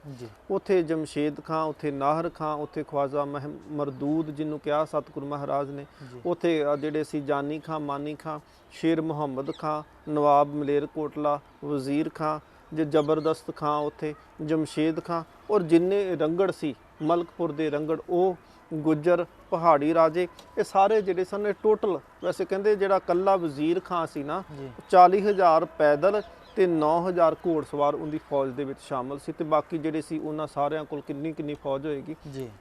ਸੋ ਇੱਕ ਅੰਦਾਜ਼ੇ ਦੇ ਮੁਤਾਬਕ ਸੀ ਕਿ ਸਤਿਗੁਰ ਮਹਾਰਾਜ ਜਿਹਨੂੰ ਕਹਿੰਦੇ ਪਏ ਨੇ ਕਿ ਮੇਰੇ 40 ਸਿੰਘ ਨੇ ਤੇ ਤੁਹਾਡੀ 10 ਲੱਖ ਫੌਜ ਉਹਨਾਂ ਨੂੰ ਘੇਰਨ ਵਾਸਤੇ ਆ ਗਈ ਹੈ। ਸੋ ਸਤਿਗੁਰ ਮਹਾਰਾਜ ਨੇ ਵਿਉਂਤਬੰਦੀ ਦੇ ਨਾਲ ਕਹਿੰਦੇ ਉੱਥੇ ਘੇਰਾਬੰਦੀ ਕਿਲੇ ਦੀ ਕਿਵੇਂ ਸਤਿਗੁਰ ਮਹਾਰਾਜ ਉਸ ਗੜੀ ਦੀ ਕਰਦੇ ਨੇ। 2 ਸਿੱਖ ਜਿਹੜੇ ਨੇ ਉਹ ਦਰਵਾਜ਼ੇ ਤੇ, ਭਾਈ ਮਦਨ ਸਿੰਘ, ਭਾਈ ਕਾਠਾ ਸਿੰਘ ਉਹ ਦਰਵਾਜ਼ੇ ਤੇ ਖਿਲਾਰੇ ਨੇ। 4 ਤੀਰ ਅੰਦਾਜ਼ ਉਸ ਦਰਵਾਜ਼ੇ ਦੇ ਉੱਪਰ ਖਿਲਾਰ ਦਿੱਤੇ, ਤੇ 8 ਜਿਹੜੀਆਂ ਸੀ ਉਹ 3 ਬਾਈਆਂ ਸੀ ਜਿਹੜੀਆਂ ਉਹ ਗੜੀ ਦੀਆਂ, ਕਿਉਂਕਿ ਗੜੀ ਬਿਲਕੁਲ ਵਿਚਕਾਰ ਹੈ, ਆਸੇ-ਪਾਸੇ ਮੈਦਾਨ ਹੈ, ਕੇਵਲ ਇੱਕੋ ਦਰਵਾਜ਼ਾ ਹੈ। ਤੇ ਸਤਿਗੁਰ ਮਹਾਰਾਜ 8 ਨੁੱਕਰਾਂ ਤੇ ਜਿਹੜੀਆਂ 3 ਨੁੱਕਰਾਂ ਬਾਕੀ ਵੱਜਦੀਆਂ 8 ਸਿੰਘ ਉੱਥੇ ਤੀਰ ਅੰਦਾਜ਼। ਗੁਰੂ ਗੋਬਿੰਦ ਸਿੰਘ ਮਹਾਰਾਜ ਪਿਆਰੇ ਦੋਨੋਂ ਸਾਹਿਬਜ਼ਾਦੇ ਉੱਪਰ ਮਮਟੀ ਦੇ ਉੱਪਰ ਨੇ ਤੇ ਤੀਰ ਅੰਦਾਜ਼ੀ ਕਰਨ ਵਾਸਤੇ ਸਤਿਗੁਰ ਮਹਾਰਾਜ ਉੱਤੇ ਖੜੇ ਨੇ। ਸੋ ਇਹ ਜਿਹੜਾ ਉੱਥੋਂ ਦਾ ਮੰਜ਼ਰ ਸੀ। ਹੁਣ ਸਤਿਗੁਰ ਮਹਾਰਾਜ ਨੇ ਇੱਕ ਨੀਤੀਵਾਨ ਵਾਂਗੂ ਪਹਿਲੋਂ, ਕਿਉਂਕਿ ਜੰਗ ਕਿਤੇ ਵੀ ਲੜੀ ਜਾਂਦੀ ਹੈ ਤੇ ਉੱਥੇ ਪਹਿਲੋਂ ਅਸਤਰ ਦਾ ਪ੍ਰਯੋਗ ਕੀਤਾ ਜਾਂਦਾ ਹੈ, ਫਿਰ ਅਸਤਰ ਸ਼ਸਤਰ ਦਾ ਕੀਤਾ ਜਾਂਦਾ ਹੈ, ਫਿਰ ਸ਼ਸਤਰ ਦਾ, ਕਿਉਂਕਿ ਫੌਜ ਪਹਿਲੋਂ ਦੂਰ ਹੁੰਦੀ ਹੈ ਤੇ ਪਹਿਲੋਂ ਸਭ ਤੋਂ ਪਹਿਲੋਂ ਤੀਰ ਜਿਹੜੇ ਸੀ ਉਹ ਚਲਾਏ ਜਾਂਦੇ ਨੇ, ਤੇ ਜਿਹੜੇ ਤੀਰ ਨੇ ਉਹ ਅਸਤਰ 'ਚ ਆਉਂਦੇ ਨੇ। ਨੇਜਾ ਅਸਤਰ ਤੇ ਸ਼ਸਤਰ ਦੇ ਵਿੱਚ ਆ ਜਾਂਦਾ ਹੈ, ਤੇ ਤਲਵਾਰ ਜਿਹੜੀ ਉਹ ਸ਼ਸਤਰ ਦੇ ਵਿੱਚ ਆ ਜਾਂਦੀ ਹੈ। ਸੋ ਸਤਿਗੁਰ ਮਹਾਰਾਜ ਕਹਿੰਦੇ ਨੇ ਉਹ ਕਿਲੇ ਦੇ ਉੱਪਰ ਉਸ ਗੜੀ ਦੇ ਵਿੱਚ ਨੇ, ਉਹ ਚਮਕੌਰ ਦੀ ਗੜੀ ਦੇ ਵਿੱਚ ਨੇ, ਤੇ ਬਾਹਰ ਜਿਹੜੀ ਫੌਜ ਹੈ ਉਹ ਇਕੱਠੀ ਹੋ ਕੇ ਆਉਂਦੀ ਹੈ। ਤੇ ਸਤਿਗੁਰ ਮਹਾਰਾਜ ਜੀ ਅੰਦਰ ਖੜੇ ਨੇ ਤੇ ਬਾਹਰ ਵਜ਼ੀਰ ਖਾਂ ਕਹਿੰਦਾ ਥੋੜੇ ਜਿਹੇ ਨੇ ਅੰਦਰ ਉਸ ਗੜੀ, ਕਿਉਂਕਿ ਛੋਟੀ ਜੀ ਉਹ ਗੜੀ ਹੈ, ਬਹੁਤੀ ਗਿਣਤੀ ਉਹਦੇ ਵਿੱਚ ਸਮਾ ਵੀ ਨਹੀਂ ਸਕਦੀ ਸੀ। ਇੱਕ ਅੰਦਾਜ਼ੇ ਨਾਲ ਉਹ ਕਹਿੰਦਾ ਕਿੰਨੀ ਕੁ ਫੌਜ ਹੋਵੇਗੀ। ਕਹਿੰਦੇ ਮੇਰੇ ਬਹਾਦਰ ਜੇ ਸਿਪਾਹੀ ਜੇ ਤੁਸੀਂ, ਕਿਉਂ ਨਹੀਂ ਇੱਕ ਹੱਲਾ ਕਰਦੇ ਤੁਸੀਂ ਤੇ ਉਹਨੂੰ ਫੜ ਕੇ ਗੋਬਿੰਦ ਸਿੰਘ ਨੂੰ, ਕਹਿੰਦੇ ਤੁਸੀਂ ਉਹਨੂੰ ਜਾਂ ਕੁਸ਼ਤਨੋਂ ਬਸਤਨੋਂ ਬਾਏ ਦਸਤ, ਕਹਿੰਦੇ ਕਿਉਂ ਉਹਨੂੰ ਤੁਸੀਂ ਕਹਿੰਦੇ ਜਾਂ ਤਾਂ ਕਸਮ ਖਾ ਕੇ ਜਾਓ ਕੁਰਾਨ ਦੀ ਕਿ ਤੁਸੀਂ ਉਹਨੂੰ ਫੜ ਕੇ ਲੈ ਕੇ ਆਓਗੇ, ਜਾਂ ਉਹਨੂੰ ਕਤਲ ਕਰਕੇ ਆਓਗੇ, ਜਾਂ ਉਹਦਾ ਸਿਰ ਵੱਢ ਕੇ ਤੁਸੀਂ ਵਾਪਸ ਲੈ ਕੇ ਆਓਗੇ। ਤੇ ਕਹਿੰਦੇ ਜਮਸ਼ੇਦ ਖਾਂ ਇੱਕ ਉਹਦਾ ਜਰਨੈਲ ਹੈ, ਇੱਕ ਅਹੁਦੇਦਾਰ ਹੈ, ਕਹਿੰਦੇ ਉਹ ਆਪਣੀ ਫੌਜ ਲੈ ਕੇ ਨਾ ਤੇ ਉਹਨੇ ਹਮਲਾ ਕੀਤਾ ਤੇ ਸਤਿਗੁਰ ਮਹਾਰਾਜ ਨੇ ਉਹਨੂੰ ਤੀਰ ਮਾਰਿਆ ਤੇ ਉਹ ਧਰਤੀ ਤੇ ਡਿੱਗਿਆ, ਤੇ ਉਹ ਜਿਹੜੇ ਉਹਦੇ ਸਿਪਾਹੀ ਸੀ ਉਹ ਪਿੱਛੇ ਦੌੜ ਗਏ ਨੇ। ਤੇ ਇੱਥੇ ਵਜ਼ੀਰ ਖਾਨ ਨੇ ਉਹਨੇ ਗੱਲ ਕਹੀ ਸੀ, ਕਹਿੰਦਾ ਦੇਖੋ ਮੇਰੀ ਫੌਜ 10 ਲੱਖ ਦੀ ਫੌਜ ਦੇ ਵਿੱਚ ਕੇਵਲ ਇੱਕੋ ਜਰਨੈਲ ਆ, ਇੱਕੋ ਬਹਾਦਰ ਆ, ਕੋਈ ਹੋਰ ਬਹਾਦਰ ਨਹੀਂ ਹੈਗਾ। ਕਹਿੰਦੇ ਫਿਰ ਉੱਥੇ ਜਿਹੜਾ ਸੀ ਨਾਹਰ ਖਾਂ, ਕਹਿੰਦੇ ਉਹ ਕਹਿੰਦਾ ਜੀ ਮੈਂ ਜਾਵਾਂਗਾ। ਇਹ 3 ਜਰਨੈਲ ਨੇ, ਨਾਹਰ ਖਾਂ ਸਭ ਤੋਂ ਪਹਿਲੋਂ ਜਾਂਦਾ ਹੈ, ਤੇ ਕਹਿੰਦੇ ਨਾਹਰ ਖਾਂ ਗਿਆ ਤੇ ਸਤਿਗੁਰ ਮਹਾਰਾਜ ਨੇ ਉਹਨੇ ਜਦੋਂ ਸਿਰ ਕਹਿੰਦੇ ਗੜੀ ਦੇ ਉੱਪਰ ਪੌੜੀ ਲਾ ਕੇ ਚੜਿਆ ਹੈ, ਕਹਿੰਦਾ ਮੈਂ ਪੌੜੀ ਲਾ ਕੇ ਨਾ ਦਰਵਾਜ਼ਾ ਖੋਲ ਦੇਣਾ ਹੈ ਤੇ ਤੁਸੀਂ ਅੰਦਰ ਆ ਕੇ ਗੁਰੂ ਗੋਬਿੰਦ ਸਿੰਘ ਮਹਾਰਾਜ ਨੂੰ ਫੜ ਲਓ। ਕਹਿੰਦੇ ਉਹਨੇ ਪੌੜੀ ਲਾ ਕੇ ਤੇ ਜਦੋਂ ਉੱਤੇ ਚੜਿਆ, ਸਤਿਗੁਰ ਮਹਾਰਾਜ ਕਹਿੰਦੇ ਨੇ ਕਿ ਨਾਹਰ ਖਾਂ ਆਇਆ ਤੇ ਮੈਂ ਇੱਕ ਤੀਰ ਜਿਹੜਾ ਸੀ ਉਹਨੂੰ ਬਖਸ਼ ਦਿੱਤਾ, ਸ਼ਬਦ ਵਰਤੇ ਬਖਸ਼ ਦੇਣਾ। ਸਤਿਗੁਰੂ ਕਹਿੰਦੇ ਮੈਂ ਲਾਚਾਰਗੀ ਦੇ ਵਿੱਚ ਨਾ, ਮੈਂ ਚਾਹੁੰਦਾ ਨਹੀਂ ਕਿ ਮੈਂ ਤੀਰ ਚਲਾਵਾਂ, ਮੈਂ ਚਾਹੁੰਦਾ ਨਹੀਂ ਸਿੱਖ ਕਤਲੇਆਮ ਹੋਵੇ। ਹੁਣ ਕੁਝ ਇਤਿਹਾਸ ਜਿਹੜਾ ਚੰਗੇਜ਼ ਖਾਨ ਦੇਖ ਲਓ, ਹਿਟਲਰ ਦੇਖ ਲਓ, ਕੁਝ ਇੱਦਾਂ ਦੇ ਜਰਨੈਲ ਹੋਏ ਨੇ ਜਿਨ੍ਹਾਂ ਦਾ ਸ਼ੌਂਕ ਸੀ ਕਿ ਖੂਨ ਨੂੰ ਵੇਖਣਾ ਜਾਂ ਖੂਨ ਨੂੰ ਡੋਲਣਾ। ਪਰ ਸਤਿਗੁਰ ਮਹਾਰਾਜ ਕਹਿੰਦੇ ਮੈਂ ਲਾਚਾਰਗੀ ਦੇ ਵਿੱਚ ਜਦੋਂ ਸਾਰੇ ਹੀਲੇ ਵਸੀਲੇ ਖਤਮ ਹੋ ਗਏ ਤੇ ਸਤਿਗੁਰ ਕਹਿੰਦੇ ਮੈਂ ਉਦੋਂ ਜਾਇਜ਼ ਸਮਝਿਆ ਕਿ ਮੈਨੂੰ ਤੀਰ ਤੇ ਤਲਵਾਰ ਜਿਹੜੀ ਸੀ ਚਲਾਉਣੀ ਜਾਇਜ਼ ਹੋ ਗਈ, ਜਿਹਨੂੰ ਸਤਿਗੁਰ ਨੇ ਜ਼ਫਰਨਾਮੇ ਦੇ ਵਿੱਚ ਕਹਿੰਦੇ ਕਿ ਚੂੰਕਾਰ ਅਜ਼ਹਮਾ ਹੀਲ ਤੇ ਦਰ ਗੁਜਸਤ ਹਲਾਲ ਅਸਤ ਬੁਰਦਨ ਬਾ ਸ਼ਮਸ਼ੀਰ ਦਸਤ। ਸੋ ਸਤਿਗੁਰ ਮਹਾਰਾਜ ਨੇ ਨਾਹਰ ਖਾਨ ਦੇ ਇੱਕ ਤੀਰ ਮਾਰਦੇ ਨੇ ਤੇ ਉਹ ਪੌੜੀ ਦੇ ਉੱਪਰੋਂ ਕਹਿੰਦੇ ਨੇ ਚੱਕਰ ਖਾਂਦਾ ਆਇਆ, ਕੁਆਂਟੜੀਆਂ ਖਾਂਦਾ ਆਇਆ ਥੱਲੇ ਡਿੱਗਿਆ। ਦੂਸਰਾ ਜਰਨੈਲ ਸੀ ਨਾਹਰ ਖਾਨ, ਦੂਸਰਾ ਖਵਾਜਾ ਮਹਿਮੂਦ। ਹੁਣ ਉਹਦਾ ਮਰਦੂਦ ਸਤਿਗੁਰ ਨੇ ਸ਼ਬਦ ਵਰਤਿਆ। ਸਤਿਗੁਰ ਮਹਾਰਾਜ ਕਹਿੰਦੇ ਕਿ ਆਹ ਖਵਾਜਾ ਮਰਦੂਦ ਸਾਇਆਂ ਦੀ ਵਾਰ। ਹੁਣ ਕਹਿੰਦੇ ਤੇਰਾ ਦੂਜਾ ਜਰਨੈਲ ਆਇਆ ਤੇ ਸਤਿਗੁਰ ਕਹਿੰਦੇ ਦੂਜੇ ਜਰਨੈਲ ਨੇ ਨਾ ਆ ਕੇ ਕਹਿੰਦੇ ਮੈਂ ਤੀਰ ਜਦੋਂ ਖਿੱਚ ਕੇ ਸਤਿਗੁਰ ਮਹਾਰਾਜ ਨੇ ਕਮਾਨ ਖਿੱਚੀ, ਤੀਰ ਵਿੱਚ ਰੱਖਿਆ ਤੇ ਕੰਨ ਤੱਕ ਸਤਿਗੁਰ ਮਹਾਰਾਜ ਨੂੰ ਖਿੱਚ ਕੇ ਕਮਾਨ ਨੂੰ ਖੜਦੇ ਨੇ ਤੇ ਕਹਿੰਦੇ ਉਹ ਖਵਾਜਾ ਮਰਦੂਦ ਨੇ ਦੇਖ ਲਿਆ ਤੀਰ ਸਤਿਗੁਰ ਚਲਾਉਣ ਲੱਗੇ, ਉਹ ਡਰ ਗਿਆ। ਡਰ ਕੇ ਉਹ ਦੀਵਾਰ ਦੇ ਉਹ ਕੰਧ ਦੇ ਪਿੱਛੇ ਲੋਕੇ ਤੇ ਉਹ ਭੱਜ ਕੇ ਉੱਥੋਂ ਵਾਪਸ ਆ ਗਿਆ। ਉਹ ਗੁਰੂ ਸਾਹਿਬ ਨੇ ਕਿਹਾ ਮਰਦੂਦ ਸ਼ਬਦ ਕਹਿੰਦੇ ਉੱਥੇ ਵਰਤਦੇ ਨੇ ਕਿ ਜਿਹਨੂੰ ਕਹਿੰਦੇ ਨੇ ਭੱਜਿਆ ਹੋਇਆ, ਜਿਹਨੂੰ ਕਹਿੰਦੇ ਨੇ ਡਰਪੋਕ। ਸਤਿਗੁਰ ਮਹਾਰਾਜ ਕਹਿੰਦੇ ਕਿ ਆਹ ਖਵਾਜਾ ਮਰਦੂਦ ਸਾਇਆਂ ਦੀ ਵਾਰ ਬਸੇ ਹਮਲੇ ਕਰਦੰ ਬਾ ਮਰਦਾਨਗੀ। ਕਹਿੰਦੇ ਜੇ ਸੱਚਮੁੱਚ ਉਹ ਮਰਦਾਂ ਵਾਂਗੂ ਲੜਦਾ ਨਾ ਕਿਤੇ ਤੇ ਕਹਿੰਦੇ ਇੱਕ ਤੀਰ ਜਿਹੜਾ ਸੀ ਮੈਂ ਉਹਨੂੰ ਵੀ ਬਖਸ਼ ਦੇਣਾ ਸੀ। ਸਤਿਗੁਰ ਮਹਾਰਾਜ ਕਹਿੰਦੇ ਇੱਥੇ ਇੱਕ ਹੋਰ ਗਨੀ ਖਾਂ, ਉਹ ਗਨੀ ਖਾਂ ਨਬੀ ਖਾਨ ਨਹੀਂ, ਇੱਕ ਹੋਰ ਹੈ ਗਨੀ ਖਾਂ, ਉਹ ਵੀ ਆਇਆ। ਸਤਿਗੁਰੂ ਮਹਾਰਾਜ ਨੇ ਇੱਕ ਤੀਰ ਕਹਿੰਦੇ ਉਹ ਦੀਵਾਰ ਤੇ ਚੜਿਆ ਤੇ ਸਤਿਗੁਰੂ ਮਹਾਰਾਜ ਨੇ ਆਪਣੇ ਗੁਰਜ ਦੇ ਨਾਲ ਕਹਿੰਦੇ ਉਹਦਾ ਸਿਰ ਜਿਹੜਾ ਸੀ ਉਹ ਤੋੜ ਦਿੱਤਾ, ਉਹ ਵੀ ਪੌੜੀ ਤੋਂ ਥੱਲੇ ਡਿੱਗਦਾ ਹੈ ਜੀ। ਕਹਿੰਦੇ ਸਤਿਗੁਰੂ ਮਹਾਰਾਜ ਕਹਿੰਦੇ ਫਿਰ ਇੱਕ ਤੇਰਾ ਹੋਰ ਜਰਨੈਲ ਆਇਆ, ਕਹਿੰਦੇ ਉਹਨੇ ਬੜੇ ਜੋਸ਼ ਦੇ ਨਾਲ, ਬੜੀ ਮਰਦਾਨਗੀ ਦੇ ਨਾਲ ਹਰ ਆਂ ਕਸ ਕੇ ਕੌਲੇ ਕੁਰਾਨ ਆਏ ਦਸਤ, ਕਹਿੰਦੇ ਉਹਨੇ ਬੜੇ ਉਹ ਕਸਮ ਖਾ ਕੇ ਆਇਆ ਸੀ ਨਾ, ਕਹਿੰਦਾ ਮੈਂ ਕੁਰਾਨ ਦੀ ਕਸਮ ਖਾਨਾ ਹੈ ਕਿ ਮੈਂ ਗੁਰੂ ਗੋਬਿੰਦ ਸਿੰਘ ਮਹਾਰਾਜ ਨੂੰ ਮੈਂ ਪਕੜ ਲਾਂਗਾ, ਜਾਂ ਨਜੋ ਬਸਤ ਨਹੀਂ ਕੁਸ਼ਤ ਨਹੀਂ ਬਾਏ ਦਸਤ, ਕਿ ਮੈਂ ਜਾਂ ਉਹਨਾਂ ਨੂੰ ਪਕੜ ਕੇ ਲੈ ਕੇ ਆਵਾਂਗਾ ਜਾਂ ਕਤਲ ਕਰਕੇ ਆਵਾਂਗਾ। ਕਹਿੰਦੇ ਸਤਿਗੁਰੂ ਮਹਾਰਾਜ ਉਹਦੀ ਤਾਰੀਫ ਕਰਦੇ ਨੇ, ਕਹਿੰਦੇ ਉਹ ਤੇਰਾ ਜਿਹੜਾ ਜਵਾਨ ਸੀ ਨਾ ਬੜੇ ਹੌਸਲੇ ਦੇ ਨਾਲ ਲੜਿਆ, ਉਹਨੇ ਬੜੇ ਮਰਦਾਂ ਦੇ ਵਾਂਗੂ ਲੜਿਆ। ਸਤਿਗੁਰੂ ਮਹਾਰਾਜ ਕਹਿੰਦੇ ਨੇ ਕਿ ਉਹਨੇ ਹੱਲਾ ਕੀਤਾ ਕਿ ਹਮ ਅਜ਼ਾ ਹੋਸ਼ਗੀ, ਸਤਿਗੁਰੂ ਮਹਾਰਾਜ ਕਹਿੰਦੇ ਉਹਨੇ ਕੁਝ ਜਿਹੜੇ ਹਮਲੇ ਸੀ ਉਹ ਹੋਸ਼ਗੀ ਦੇ ਵਿੱਚ ਕੀਤੇ, ਪਰ ਕਹਿੰਦੇ ਕੁਝ ਉਹਨੇ ਦੀਵਾਨਗੀ ਦੇ ਵਿੱਚ ਕੀਤੇ, ਹਮਜ਼ੇ ਦੀਵਾਨਗੀ, ਕਹਿੰਦੇ ਉਹਨੇ ਦੀਵਾਨਗੀ ਕਮਲ ਪੁਨੇ 'ਚ ਵੀ ਹਮਲ ਕੀਤੇ। ਤੇ ਕਹਿੰਦੇ ਉਹ ਜਦੋਂ ਉਹਨੇ ਹੋਸ਼ਗੀ 'ਚ ਬੜੀ ਬਹਾਦਰੀ ਨਾਲ ਲੜਿਆ ਤੇ ਮੇਰੇ ਦੋ ਸਿੱਖ ਨੇ, ਭਾਈ ਕਾਠਾ ਸਿੰਘ ਤੇ ਇੱਕ ਸਿੱਖ ਹੋਰ ਹੈ, ਕਹਿੰਦੇ ਉਹ ਦਰਵਾਜ਼ੇ ਦੇ ਉੱਪਰ ਖੜੇ ਸੀ, ਉਹਨਾਂ ਦੀ ਸ਼ਹਾਦਤ ਹੋ ਜਾਂਦੀ ਹੈ। ਸਤਿਗੁਰੂ ਮਹਾਰਾਜ ਕਹਿੰਦੇ ਫਿਰ ਇੱਕ ਤੀਰ ਮੈਂ ਉਹਨੂੰ ਵੀ ਬਖਸ਼ ਦਿੱਤਾ, ਭਾਵ ਕਿ ਉਹਨੂੰ ਵੀ ਜਿਹੜਾ ਸੀ ਉਹ ਰੁਖਸਤ ਕਰ ਦਿੱਤਾ ਇਸ ਜਹਾਨ ਦੇ ਤੋਂ। ਸੋ ਇਹ ਇੱਥੇ ਜਿਹੜਾ ਸੀ ਪਹਿਲਾਂ ਤੋਂ ਹਮਲਾ ਜਿਹੜਾ ਸੀ ਇੱਕਦਮ ਕੀਤਾ ਗਿਆ ਕਿ ਜਿੰਦੇ ਰਾਹੀਂ ਸਤਿਗੁਰੂ ਮਹਾਰਾਜ ਨੂੰ ਫੜਿਆ ਜਾ ਸਕੇ। ਕੁਝ ਪੌੜੀਆਂ ਲਾ ਕੇ ਚੜ੍ਹਦੇ ਨੇ, ਹੀਲੇ ਵਸੀਲੇ ਉਹਨਾਂ ਨੇ ਬਥੇਰੇ ਜਿਹੜੇ ਸੀ ਉੱਥੇ ਵਰਤਣੇ ਸ਼ੁਰੂ ਕੀਤੇ ਨੇ। ਜਦੋਂ ਸਾਹਿਬਜ਼ਾਦੇ ਜੰਗ ਦੇ ਮੈਦਾਨ ਦੇ ਵਿੱਚ ਜਾਂਦੇ ਆ ਤੇ ਗੁਰੂ ਸਾਹਿਬ ਉਹਨਾਂ ਨੂੰ ਦੂਰੋਂ ਜਿਹੜਾ ਆ ਉਹ ਤੱਕ ਰਹੇ ਹੁੰਦੇ ਆ, ਉਹ ਕਿਵੇਂ ਸਾਹਿਬਜ਼ਾਦਿਆਂ ਦੀ ਸ਼ਹਾਦਤ ਜਿਹੜੀ ਜੰਗ ਦੇ ਮੈਦਾਨ ਦੇ ਵਿੱਚ ਹੁੰਦੀ ਆ ਤੇ ਕਿਵੇਂ ਗੁਰੂ ਗੋਬਿੰਦ ਸਿੰਘ ਮਹਾਰਾਜ ਫਿਰ ਜੈਕਾਰੇ ਛੱਡਦੇ ਆ? ਦੇਖੋ ਜੀ, ਜਦੋਂ ਫਿਰ ਹਮਲੇ ਜਦੋਂ ਇੱਕਦਮ ਹੁੰਦੇ ਨੇ ਤੇ ਦੋਨਾਂ ਪਾਸਿਆਂ ਤੋਂ ਤੀਰ ਚੱਲਦੇ ਪਏ ਨੇ। ਸਤਿਗੁਰੂ ਮਹਾਰਾਜ ਤੇ ਸਿੱਖ ਗੜੀ ਦੇ ਅੰਦਰੋਂ ਚਲਾਉਂਦੇ ਨੇ, ਬਾਹਰੋਂ ਫੌਜ ਚਲਾਉਂਦੀ ਪਈ, ਤੀਰਾਂ ਦੀ ਗਿਣਤੀ ਘਟਦੀ ਪਈ ਹੈ, ਫੌਜ ਕੁਝ ਅੱਗੇ ਵਧਣੀ ਸ਼ੁਰੂ ਹੋਈ ਹੈ। ਸਤਿਗੁਰੂ ਮਹਾਰਾਜ ਕਹਿੰਦੇ ਨੇ ਕਿ ਸਿੱਖਾਂ ਨੂੰ ਸੰਬੋਧਨ ਕਰਕੇ ਕਹਿੰਦੇ ਕਿ ਫੌਜ ਅੱਗੇ ਨਹੀਂ ਵਧਣੀ ਚਾਹੀਦੀ ਤੇ ਇੱਕ ਇਸ ਤਰ੍ਹਾਂ ਹੋਏਗਾ ਕਿ ਹੁਣ ਅਸੀਂ ਨਾ ਬਾਹਰ ਜਾ ਕੇ ਲੜਾਂਗੇ। ਹੁਣ ਸਤਿਗੁਰੂ ਮਹਾਰਾਜ ਨੇ ਦਸਤੇ ਤਿਆਰ ਕੀਤੇ ਪੰਜ ਸਿੱਖਾਂ ਦੇ। ਪਹਿਲਾ ਦਸਤਾ ਸੀ ਉਹ ਭਾਈ ਹਿੰਮਤ ਸਿੰਘ ਜੀ, ਪੰਜਾਂ ਪਿਆਰਿਆਂ 'ਚ ਨੇ ਭਾਈ ਹਿੰਮਤ ਸਿੰਘ ਨੇ, ਤੇ ਉਹਨਾਂ ਦੇ ਨਾਲ 5 ਸਿੰਘ ਜਿਹੜੇ ਨੇ ਉਹ ਦਿੱਤੇ ਗਏ ਕਿ ਉਹ ਭਾਈ ਹਿੰਮਤ ਸਿੰਘ ਦੀ ਅਗਵਾਈ ਦੇ ਵਿੱਚ ਲੜਨ ਵਾਸਤੇ ਗਏ। ਦਰਵਾਜ਼ਾ ਖੋਲ੍ਹਿਆ, ਸਤਿਗੁਰੂ ਮਹਾਰਾਜ ਨੂੰ ਮਿਲ ਕੇ ਗਿਆ ਭਾਈ ਹਿੰਮਤ ਸਿੰਘ। ਸਤਿਗੁਰੂ ਮਹਾਰਾਜ ਮੈਂ ਚੱਲਿਆ, ਅੱਜ ਸਰੀਰ ਕਰਕੇ ਵਿਛੋੜਾ ਹੈ। ਸਤਿਗੁਰੂ ਨੇ ਗਲੇ ਨਾਲ ਲਾਇਆ, ਕਹਿੰਦੇ ਸਰੀਰ ਕਰਕੇ ਵਿਛੋੜਾ ਪਰ ਆਤਮਾ ਕਰਕੇ ਨਹੀਂ। ਭਾਈ ਹਿੰਮਤ ਸਿੰਘ ਨੂੰ ਗੱਲ ਨਾਲ ਲਾਉਂਦੇ ਨੇ ਤੇ ਸਤਿਗੁਰੂ ਮਹਾਰਾਜ ਉਹਨੂੰ ਜੰਗ ਦੇ ਵਿੱਚ ਤੋਰਦੇ ਨੇ। ਭਾਈ ਹਿੰਮਤ ਸਿੰਘ ਜੀ ਤੇ ਉਹ 5 ਸਿੰਘ ਕਹਿੰਦੇ ਕਈਆਂ ਸੈਂਕੜਿਆਂ ਨੂੰ ਮਾਰਦਿਆਂ ਹੋਇਆਂ ਤੇ ਕਹਿੰਦੇ ਜਦੋਂ ਜਾਂਦੇ ਨੇ ਬਾਹਰ ਤੇ ਇੱਕਦਮ ਜਿਹੜਾ ਸੀ ਉਹ ਹਾਹਾਕਾਰ ਫੌਜ ਦੇ ਵਿੱਚ ਜਿਹੜਾ ਸੀ ਉਹ ਮੱਚ ਗਿਆ। ਤੇ ਇੱਥੋਂ ਤੱਕ ਉਹ ਕਹਿੰਦੇ ਨੇ ਕਿ ਕਹਿੰਦੇ ਗੁਰੂ ਗੋਬਿੰਦ ਸਿੰਘ ਮਹਾਰਾਜ ਨੇ ਪਤਾ ਨਹੀਂ ਸਿੱਖਾਂ ਦੇ ਵਿੱਚ ਕੀ ਪਾਇਆ ਹੋਇਆ ਹੈ, ਕਹਿੰਦੇ ਇਹ ਤੇ ਨਾ ਛੇਤੀ ਮਰਦੇ ਨੇ ਨਾ ਲੜਦੇ ਹੋਏ ਥੱਕਦੇ ਨੇ, ਤੇ ਕਹਿੰਦੇ ਐਵੇਂ ਲੜਦੇ ਨੇ ਕਿ ਜਿਵੇਂ ਕਹਿੰਦੇ ਬਿਜਲੀ ਚਮਕਦੀ ਹੋਵੇ, ਤਲਵਾਰ ਇਹਨਾਂ ਦੀ ਇਵੇਂ ਚੱਲਦੀ ਜਿਵੇਂ ਬਿਜਲੀ ਲਿਸ਼ਕਦੀ ਅਸਮਾਨ ਦੇ ਵਿੱਚ। ਸੋ ਭਾਈ ਹਿੰਮਤ ਸਿੰਘ ਜੀ ਸਭ ਤੋਂ ਪਹਿਲਾਂ ਉਹਨਾਂ ਦਾ ਜੱਥਾ ਸ਼ਹਾਦਤ ਜਿਹੜਾ ਸੀ ਉਹ ਜਾਮ ਪੀਂਦਾ ਹੈ। ਫਿਰ 2 ਜੱਥੇ ਹੋਰ ਜਾਂਦੇ ਨੇ। ਸੋ ਫਿਰ ਤੀਸਰੇ ਜੱਥੇ ਤੋਂ ਜਾਣ ਤੋਂ ਪਹਿਲਾਂ ਭਾਈ ਦਇਆ ਸਿੰਘ, ਭਾਈ ਰਾਮ ਸਿੰਘ ਹੋਣੀ ਉਹ ਸਤਿਗੁਰੂ ਮਹਾਰਾਜ ਜੀ ਦੇ ਬੇਨਤੀ ਕਰਨ ਚੱਲੇ ਨੇ ਕਿ ਸਤਿਗੁਰੂ ਮਹਾਰਾਜ ਤੁਸੀਂ ਕਿਰਪਾ ਕਰੋ ਕਿ ਜੰਗ ਦੇ ਵਿੱਚ ਦੇਖੋ ਫੌਜ ਬਹੁਤ ਜ਼ਿਆਦੀ ਹੈ ਤੇ ਸ਼ਹਾਦਤਾਂ ਹੋ ਜਾਣੀਆਂ ਤੇ ਅਸੀਂ ਸ਼ਹਾਦਤਾਂ ਦੇਵਾਂਗੇ ਇੱਥੇ, ਤੁਸੀਂ ਕਿਰਪਾ ਕਰੋ ਤੁਸੀਂ ਇਹ ਜੰਗ ਦੇ ਮੈਦਾਨ ਦੇ ਵਿੱਚੋਂ ਸਾਹਿਬਜ਼ਾਦਿਆਂ ਨੂੰ ਲੈ ਕੇ ਤੁਸੀਂ ਇੱਥੋਂ ਚਲੇ ਜਾਓ। ਤੇ ਇਹਨਾਂ ਜਦੋਂ ਜਾ ਕੇ ਦੇਖਦੇ ਨੇ ਤੇ ਗੁਰੂ ਗੋਬਿੰਦ ਸਿੰਘ ਮਹਾਰਾਜ ਜੀ ਦੇ ਸਾਹਮਣੇ ਗਲ ਦੇ ਵਿੱਚ ਪੱਲਾ ਪਾਇਆ ਹੈ, ਪਰਨਾ ਪਾ ਕੇ ਸਤਿਗੁਰੂ ਮਹਾਰਾਜ ਜੀ ਦੇ ਅੱਗੇ ਹੱਥ ਜੋੜ ਕੇ ਸਾਹਿਬਜ਼ਾਦਾ ਬਾਬਾ ਅਜੀਤ ਸਿੰਘ ਜੀ ਖੜੇ ਨੇ। ਉਹਨਾਂ ਨੇ ਕਿਹਾ ਸਤਿਗੁਰੂ ਮਹਾਰਾਜ ਤੁਸੀਂ ਆਗਿਆ ਬਖਸ਼ੋ, ਮੈਂ ਜੰਗ ਦੇ ਵਿੱਚ ਜਾਣਾ ਚਾਹੁੰਦਾ। ਸਤਿਗੁਰੂ ਮਹਾਰਾਜ ਸਾਹਿਬਜ਼ਾਦਾ ਅਜੀਤ ਸਿੰਘ ਨੂੰ ਜੰਗ 'ਚ ਤੋਰਨ ਦੀ ਤਿਆਰੀ ਕਰਦੇ ਪਏ ਨੇ ਤੇ ਬਾਬਾ ਭਾਈ ਦਇਆ ਸਿੰਘ, ਭਾਈ ਧਰਮ ਸਿੰਘ ਹੋਣੀ ਉਹ ਆ ਕੇ ਕਹਿੰਦੇ ਸਤਿਗੁਰੂ ਮਹਾਰਾਜ ਆ ਕੀ ਕਰਨ ਲੱਗੇ ਹੋ, ਸਾਡੇ ਤੇ ਇਹ ਤਾਂ ਕਰਜ਼ਾ ਹੈ ਨਾ ਕਿ ਅਸੀਂ ਜਿਉਂਦੇ ਹਾਂ ਤੇ ਤੁਸੀਂ ਪੁੱਤਰਾਂ ਨੂੰ ਜਿਹੜਾ ਉਹ ਤੁਰਦੇ ਪਏ ਹੋ। ਸਤਿਗੁਰੂ ਮਹਾਰਾਜ ਨੇ ਕਿਹਾ ਸੀ ਉੱਥੇ ਇੱਕ ਵਿਦਵਾਨ ਲਿਖਦਾ ਹੈ, ਭਾਵੇਂ ਲੋਕੀ ਕਹਿੰਦੇ ਮੈਨੂੰ ਜੰਗ ਦਾ ਚੋਰ ਸਮਝੇ ਪਰ ਮੈਂ ਇਹ ਨਹੀਂ ਚਾਹੁੰਦਾ ਕਿ ਗੁਰੂ ਗੋਬਿੰਦ ਸਿੰਘ ਮਹਾਰਾਜ ਨੇ ਸਿੱਖ ਹੋਰ ਤੇ ਪੁੱਤਰ ਹੋਰ ਸਮਝੇ।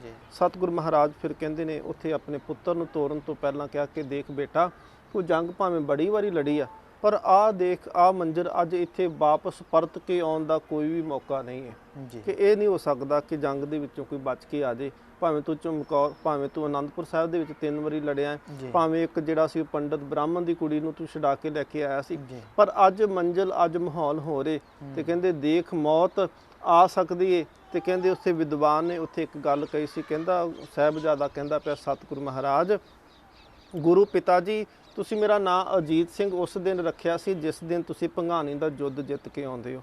ਤੇ ਸਤਿਗੁਰੂ ਮਹਾਰਾਜ ਮੈਂ ਨਾਮ ਕਾ ਅਜੀਤ ਹੂੰ जीता ना जाऊंगा, जीता गया तो जंग से जीता ना आऊँगा। जे मैं जितया गया ना तो मैं जंग तो जिਉਂਦਾ ਹੋਇਆ वापस नहीं आवांगा।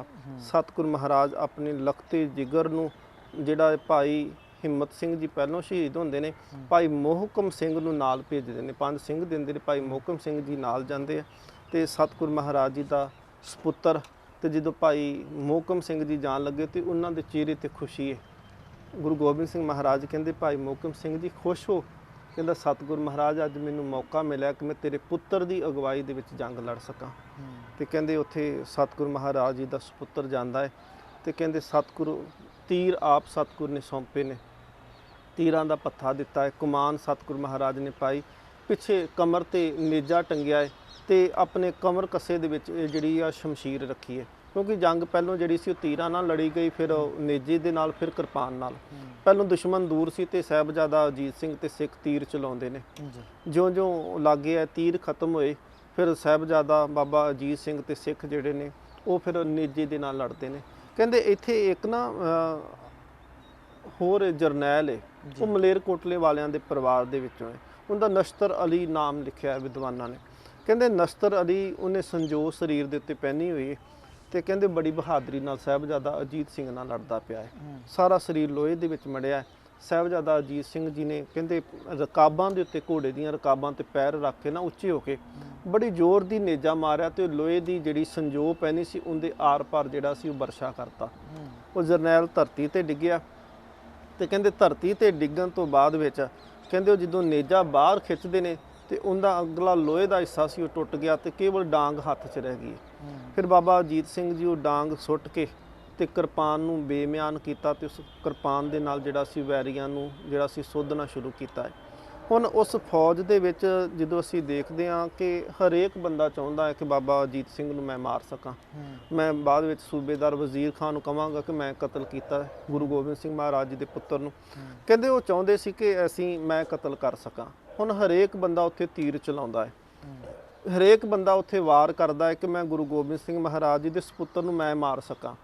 ਤੇ ਇੱਕ ਇਤਿਹਾਸ ਹੈ ਜੀ ਹਿੰਦੁਸਤਾਨ ਦਾ, ਇੱਕ ਰਾਣਾ ਸਾਂਗਾ ਹੋਇਆ ਜੀ, ਜਦੋਂ ਉਹਦੀ ਮੌਤ ਹੋਈ ਸੀ ਨਾ ਰਾਣੇ ਸਾਂਗੇ ਦੀ, ਕਹਿੰਦੇ ਉਸ ਵੇਲੇ ਉਹਦੇ ਸਰੀਰ ਤੇ 82 ਫੱਟ ਸੀ ਤੇ ਹਿੰਦੁਸਤਾਨ ਦਾ ਇਤਿਹਾਸ ਕਹਿੰਦਾ ਕਿ ਉਹ ਬੜੇ ਮਹਾਨ ਸੀ, ਉਹ ਬੜਾ ਵੱਡੀ ਸ਼ਹਾਦਤ ਹੈ ਉਹਦੀ, ਬੜਾ ਬਹਾਦਰ ਸੀ।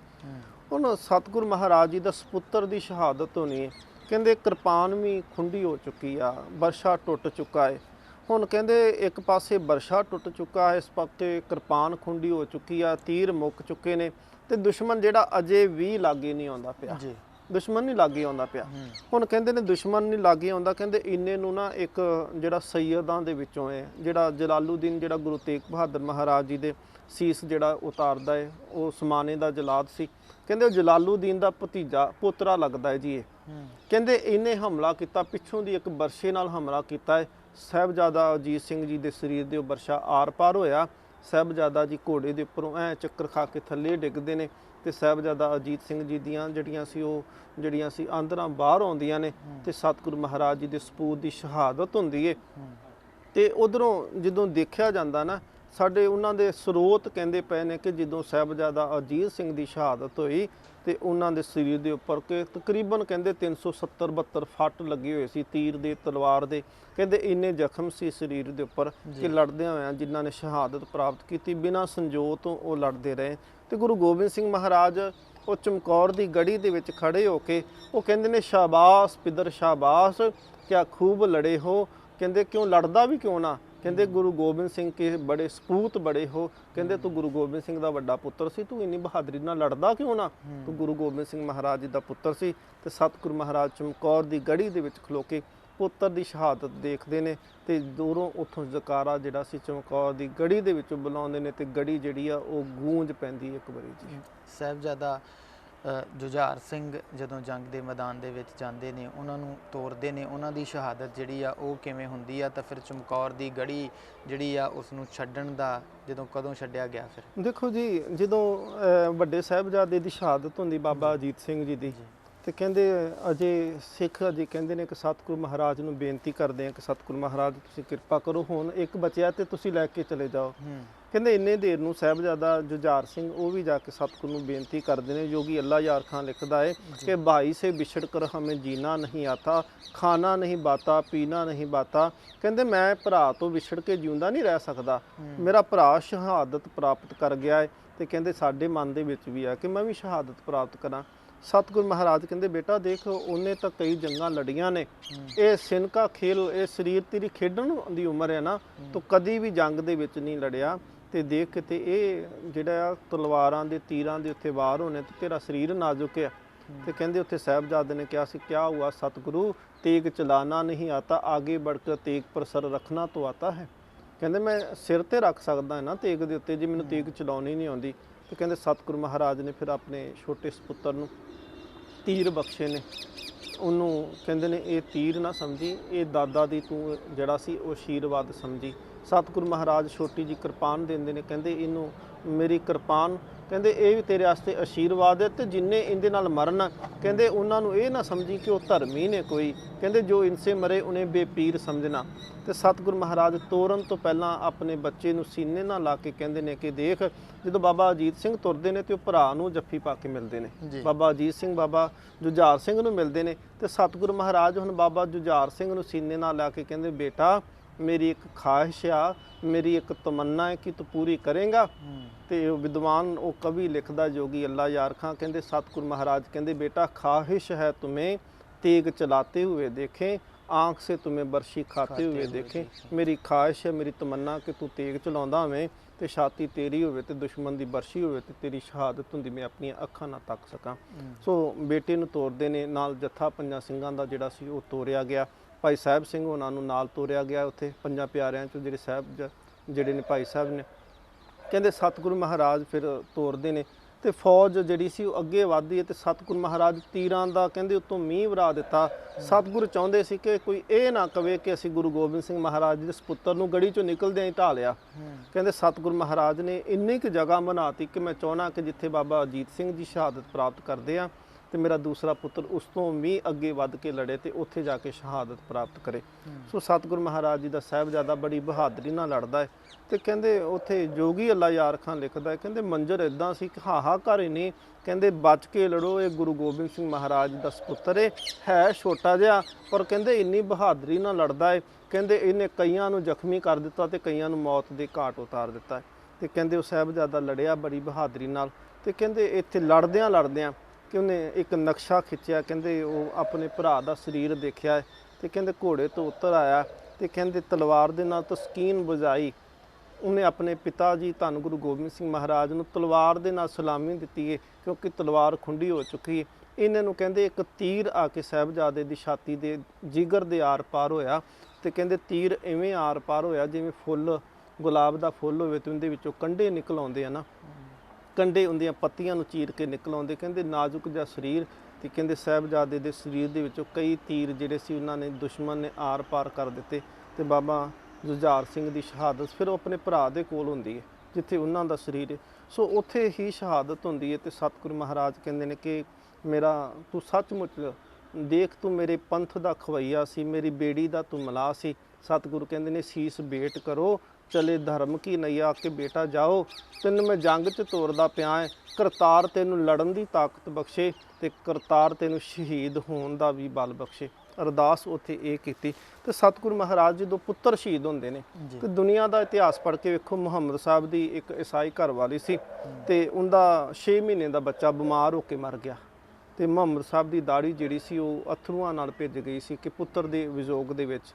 ਜੇ ਅਸੀਂ ਰਾਮਚੰਦਰ ਜੀ ਦਾ ਇਤਿਹਾਸ ਪੜ੍ਹਦੇ ਹਾਂ ਤੇ ਬਨਵਾਸ ਨੂੰ ਤੋਰਦੇ ਨੇ, ਘਰ ਵਾਲੀ ਸੀਤਾ ਜੀ ਨਾਲ ਨੇ, ਲక్ష్మణ ਜਿਹੜਾ ਭਰਾ ਉਹ ਨਾਲ ਹੈ ਤੇ ਕਹਿੰਦੇ ਉਹ ਪੁੱਤਰ ਦੇ ਵਿਯੋਗ ਦੇ ਵਿੱਚ, ਪੁੱਤਰ ਦੇ ਵਿਛੋੜੇ ਦੇ ਵਿੱਚ ਉਹਨੂੰ ਕਹਿੰਦੇ ਉਹ ਬਰਦਾਸ਼ਤ ਨਹੀਂ ਕਰ ਸਕਿਆ ਤੇ ਰਾਜਾ ਦਸ਼ਰਥ ਦੀ ਮੌਤ ਹੋ ਜਾਂਦੀ ਹੈ।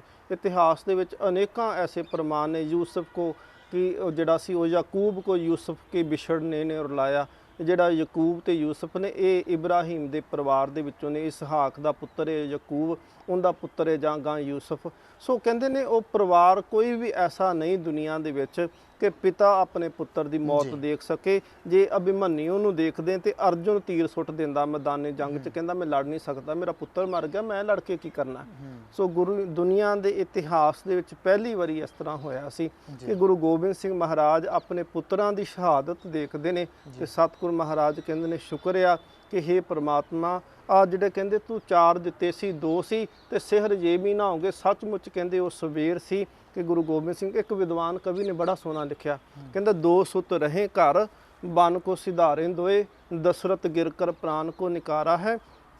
100 पूत मुए वशिष्ठ मुनि ज्ञानी जी के, तन पत्थर संग बांध ब्यासरी में डारा है। तो कहते अश्वदामा हो तो द्रोणा जी ने प्राण त्यागे, नर और कुंचर का भेद न विचारा है। ऐसा कोई नहीं जम्या खालसा जी जहान अंदर। तो कहते देखो कोई भी ऐसा जहान च नहीं हैगा कि चारे पुत वार के भी शुक्र गुजारा है। कहता जहान संसार च इस तरह का कोई नहीं कि जिन्हें 4 पुत्र वार के भी ते वाहगुरू दा शुक्र। चमकौर दी गढ़ी नूं गुरु साहब दा छड्डना ਤੇ ਫਿਰ ਅੱਗੇ ਪੜਾਅ ਕਰਨਾ, ਸਮਾਂ ਜਿਹੜਾ ਸੀਮਤ ਹੈ ਆਪਣੇ ਕੋਲ। ਮੈਂ ਚਾਹੂੰਗਾ ਕਿ ਚਮਕੌਰ ਦੀ ਗੜੀ ਨੂੰ ਗੁਰੂ ਸਾਹਿਬ ਕਦੋਂ ਛੱਡਦੇ ਆ ਤੇ ਫਿਰ ਅੱਗੇ ਦਾ ਪੜਾਅ ਅਗਲੇ ਐਪੀਸੋਡ ਦੇ ਵਿੱਚ ਅਸੀਂ ਕਰਾਂਗੇ। ਸੋ ਸਤਿਗੁਰੂ ਮਹਾਰਾਜ ਨੇ ਜਦੋਂ ਸਾਹਿਬਜ਼ਾਦਿਆਂ ਦੀ ਸ਼ਹਾਦਤ ਹੁੰਦੀ ਹੈ ਤੇ ਸਤਿਗੁਰੂ ਮਹਾਰਾਜ ਨੇ ਕਿਹਾ ਸੀ ਕਿ ਭਾਈ ਦਇਆ ਸਿੰਘ ਜੀ ਹੁਣ ਅਗਲੇ ਜੱਥੇ ਦੇ ਵਿੱਚ ਕਹਿੰਦੇ ਸਵੇਰੇ ਸੂਰਜ ਦੀ ਟਿੱਕੀ ਨਿਕਲਣ ਤੋਂ ਬਾਅਦ ਵਿੱਚ ਅਸੀਂ ਜਾਵਾਂਗੇ। ਤੇ ਸਿੱਖਾਂ ਨੇ ਉੱਥੇ ਵਿਚਾਰ ਕੀਤੀ, ਭਾਈ ਮਾਨ ਸਿੰਘ ਨੇ, ਭਾਈ ਸੰਗਤ ਸਿੰਘ ਨੇ, ਭਾਈ ਸੰਤ ਸਿੰਘ ਨੇ, ਭਾਈ ਦਇਆ ਸਿੰਘ, ਭਾਈ ਧਰਮ ਸਿੰਘ। ਸੋ ਉਹਨਾਂ ਨੇ ਕਿਹਾ ਕਿ ਸਤਿਗੁਰੂ ਮਹਾਰਾਜ ਬਿਨਤੀ ਦੇ ਨਾਲ ਉਹ ਨਹੀਂ ਮੰਨਣਗੇ। ਤੇ ਸਤਿਗੁਰੂ ਮਹਾਰਾਜ ਨੇ ਖਾਲਸੇ ਨੂੰ ਕਿਹਾ ਸੀ ਕਿ ਖਾਲਸਾ ਮੇਰਾ ਰੂਪ ਹੈ ਖਾਸ। ਸਤਿਗੁਰੂ ਮਹਾਰਾਜ ਨੇ ਖਾਲਸੇ ਨੂੰ ਕਿਹਾ ਸੀ ਕਿ ਖਾਲਸਾ ਮੇਰਾ ਸੱਜਣ ਸੂਰਾ, ਖਾਲਸਾ ਮੇਰਾ ਸਤਿਗੁਰ ਪੂਰਾ। ਸੋ ਖਾਲਸੇ ਨੂੰ ਵਡਿਆਈ ਦਿੱਤੀ ਤੇ ਅੱਜ ਮੌਕਾ ਹੈ ਉਸ ਵਡਿਆਈ ਨੂੰ ਜਿਹੜਾ ਸੀ ਅਸੀਂ ਵਰਤ ਸਕੀਏ। ਸੋ ਸਿੱਖਾਂ ਨੇ 5 ਸਿੱਖ ਜਾ ਕੇ ਉੱਥੇ ਗੁਰੂ ਗੋਬਿੰਦ ਸਿੰਘ ਮਹਾਰਾਜ ਨੂੰ ਆਦੇਸ਼ ਦਿੰਦੇ ਨੇ, ਕਹਿੰਦੇ ਖਾਲਸਾ ਗੁਰੂ ਗੋਬਿੰਦ ਸਿੰਘ ਦਾ ਪੰਥ ਖਾਲਸਾ ਤੁਹਾਨੂੰ ਹੁਕਮ ਕਰਦਾ ਕਿ ਤੁਸੀਂ ਗੜੀ ਛੱਡ ਕੇ ਚਲੇ ਜਾਵੋ ਜੀ।